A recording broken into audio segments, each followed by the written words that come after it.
చాలని బ్రతుకు కాదు, ఏదో రెక్కాడితే డొక్కాడుతుంది అన్నట్లుగా కాదు, ఏదో బ్రతుకుతున్నానంటే బ్రతుకుతున్నట్లుగా కాదు. కానీ సమాజంలో విలువ కలిగిన వ్యక్తిగా, నిన్ను పైవారిగా లేకపోతే తలగా నిన్ను ఆయన ఉంచుతాడు.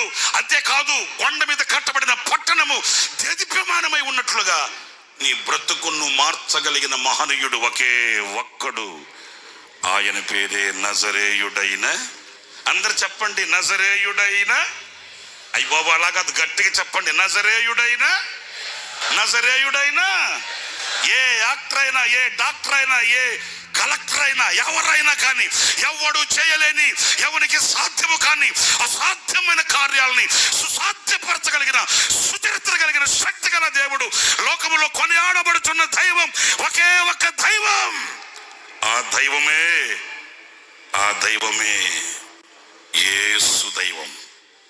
ఆయన ఒక్కడే నీ అవసరతల కొరకు గాలిని పంపగలిగిన వాడు.